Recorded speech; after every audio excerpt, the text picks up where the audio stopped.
What is really intriguing is two things. One, on the defense side, very rarely do we have a chance to really radically change the fundamentals of security. I am very intrigued about zero trust and what that means about redefining security away from being network centric towards being very flexible and being around the identity.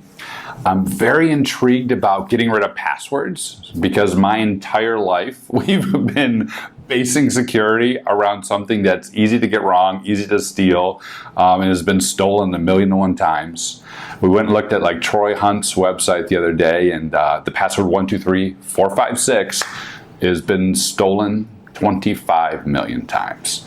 I mean, it's crazy the fact that we still put so much reliance on that. So there's some really intriguing inflection points around where security is and how we're going to define it. That's one. Two, I was asked the other day at RSA, hey, well, if we get more secure, does that mean we're out of a job? Ideally, one day, but the billions of dollars that have went into these cyber criminal organizations, from ransomware, from denial of service attacks, from fraud, the whole nine yards, these billions of dollars, they're not just going, hey, that's cool, we're just going to keep doing the same thing, right? What are they doing? They're reinvesting in better tools, better techniques, better attacks. So at the same time, we're at this pivotal moment where we can redesign and rethink security fundamentals. We're at this very scary moment where the adversaries have never been better and never been more funded and more motivated to get us. I think we are facing obviously some really big issues as an industry when it comes to cybersecurity. I work on the human side, so my work is all about engaging often end users, whether that is board members or sort of general employees of an organization or at the consumer level. Some of the issues I see is that people want to be more secure, but for one reason or another, there's blockers in the way. That might be the technology is hard to engage with. It might be that they don't feel they have the knowledge or the confidence or the skills to engage in using that technology. It might be just they're really busy and security feels hard. It feels like an extra demand on their time and their resource and their energy. So we need to make security as frictionless, as well communicated, as easy to use as we can. We need to empower people so that they feel confident. And I think if we do that, we will really make more headways tackling one of the biggest threats I see in organizations, which is that of social engineering and of external cyber criminals taking advantage of non-malicious accidental insiders.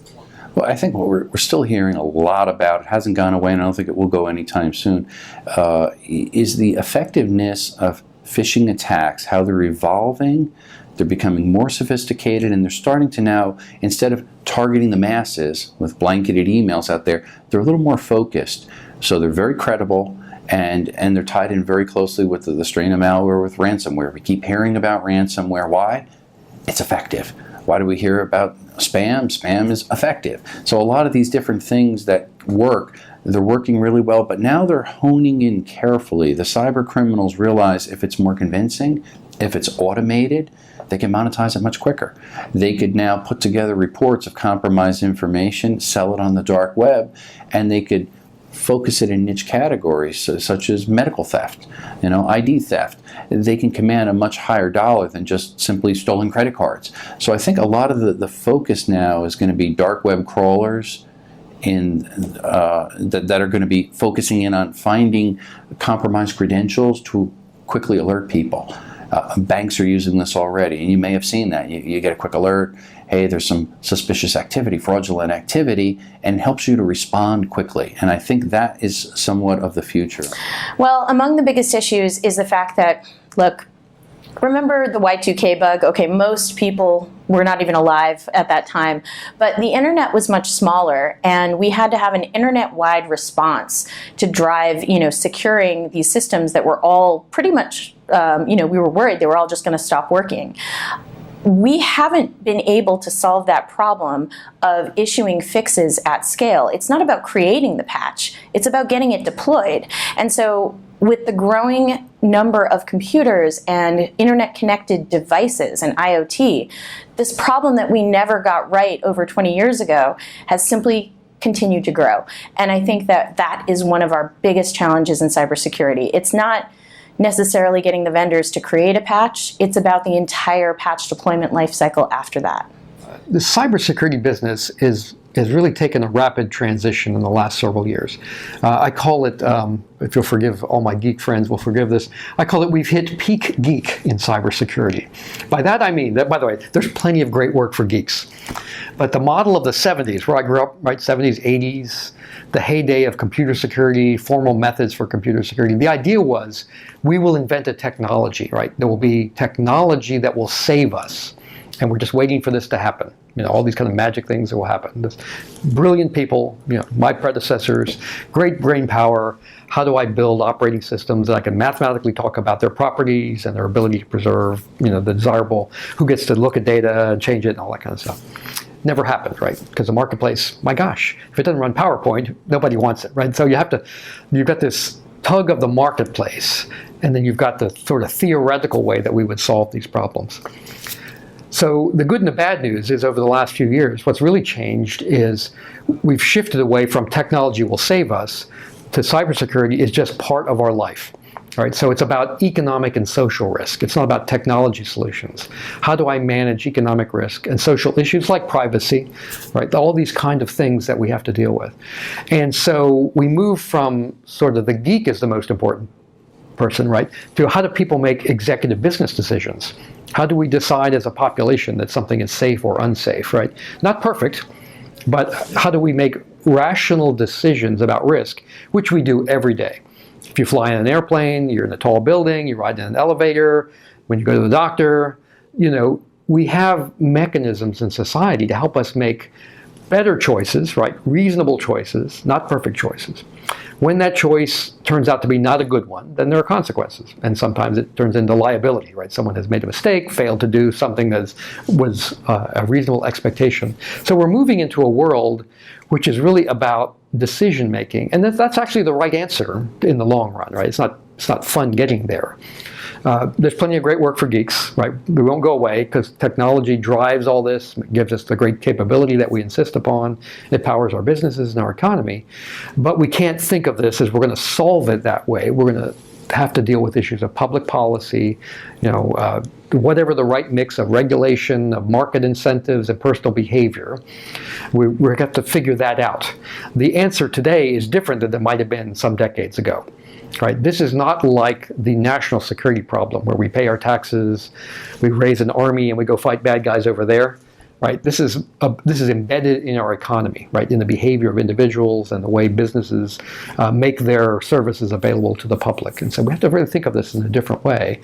So it's exciting because it's so complex, right? And which makes it really difficult too.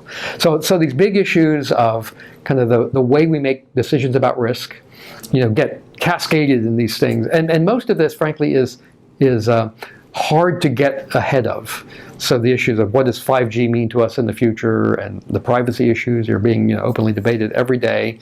New technology brings a host of security problems, things we didn't think about, but it also brings up opportunities too, right? The ability to have sort of different kinds of architectural choices in 5G would allow us to make, and lots of smart folks are thinking about these. How do I build sort of architectures that don't, where the exposure of one doesn't cascade to everybody else? I have the ability to really partition and rethink the way services are made available or authentication is done in a way that really makes it more challenging for the attacker, right, to do these sort of mass market, large scale attacks.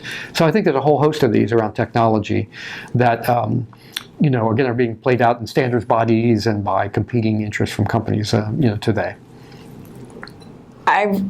So I did a recent talk at RSA about hackers' rights, and I broke it down at if we're ever going to change public awareness of how we look at security in general, but also how we're viewing hackers, and is that we're still using really out-of-date legislation. And this hurts the good actors.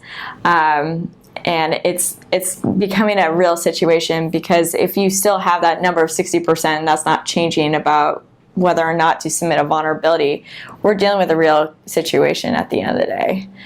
Well, at RSA, the theme was the human element, and I'm very thankful that they picked that because humans are coders, and you wouldn't have codes without the humans. And I think the whole thing is we also need to take a look at the empathy part. So really trying to understand each other, having better communication with each other, and then also trying to work together to promote each other, and so we can have a constant good security, so we don't have these breaches occurring as often. The other thing is diversity and inclusion is a huge issue. So the thing is that we have so many companies right now that are investing in all these nonprofits that work with like enhancing those that are usually underrepresented in the space. And what's happening is that even though they're doing that, what are they actually doing in their own office? And when I mean diversity, I mean it could be also like the way you think as well. So it's not always what is the appearance, but what you think as well. And what I've noticed is that we are seriously dealing with a mental health issue in this industry. We have people that are getting burned out really fast because we're always on call, always on at all hours. And we're also forced to work at certain times in a certain space. And that's not how it works for most people. And I mean, some people, they're more creative at night versus in the morning. That's one of them. And also the fact is that even if they are dealing with something that's very critical, that's really messing with their own personal health, they can't really tell their manager or HR because they're worried they're going to get fired. But the problem is that if you don't tell someone about that, then you might get fired because you're not getting the assistance that you need. And so I think we need to start looking at mental health as an actual physical situation. So if I have a broken leg or if I have diabetes, HR usually respects that, saying, oh, just work from home for these couple of weeks. Or you can take your break so then you can get your insulin or get your food in your system. But we're still, because we can't physically see it, we're not believing it, we're not taking it seriously. And that's a huge deal because we have all lost someone because of suicide in this industry now. I would say the biggest issue in our industry right now is that enterprise teams, despite having access to amazing technology from companies like Tripwire, amazing tech, despite that, they're in a game that they often can't win because an enterprise team was never recruited, set up, and funded to fight a nation state. It just is not the way these things were set up. You go to work in a bank. I used to be on the board of a large bank, very familiar with how that industry works. You set these things up to deal with enterprise-grade threat. That's what you hire the team for. I'd been a CISO my whole life. That's what I signed up for, not to be a military leader. So there's a spectacular disconnect between the way we protect enterprise and the kinds of threats that they're dealing with. Now, admittedly, a lot of threats they can stop, certainly, ranging from ankle biters up to even pretty advanced threats. And again, that's probably because there is so much good technology out there to deal with. But I don't care what vendor you're dealing with, including Tripwire. You can't put a tool in place and stop this massive nation state that's coming after you. So we don't talk about it much in our industry. It's one of these things that we just prefer not to think about. It's inconvenient to think that despite having great people, great technology, great setup, great architecture, being determined, being hardworking, there's still this nation state that can come rotate your tires. And that's hard to think about. I consider that probably the number one challenge in our industry. And I think the way it's going to happen is enterprise teams are going to have to evolve to be set up to stop that kind of threat. And it's a little different, right? You work in retail, and you've got an IT team that's doing law enforcement and dealing with nation states. That's a little, bizarre, frankly, marginally bizarre. But I think it's going to have to happen. Otherwise, we just have one after another, credential theft and breach and all that kind of thing. So we got a little bit of work to do. I think that one of them that comes to mind for us, so there are a few that come to mind. So there is always the persistent complexity. And so it's the frequency and the complexity of the threats that we're seeing, right? But the challenge as well is that it's not always those really focused, targeted threat actors. There are still so many threats that are just being channeled through these organizations that they have to just wade through. It's the volumes. So when I think about one of the most pervasive challenges, quite honestly, I think about our members who are always talking about the volume. And you couple that with a challenge in terms of resource constraints, if that's an issue, and it's a recipe for people who are going to be fatigued and something might get through. So I think that wherever we can filter through those volumes and focus on what matters, that's really the key. So on a kind of personal mission, if you would, that is to say, it's been something that I've been spending a lot of time researching over the last year and kind of really digging into. I feel like as an industry, we're really still failing at the overall data exfiltration problem. And trying to solve that problem at the last mile, I know no one will argue with me that that's not the way to do it.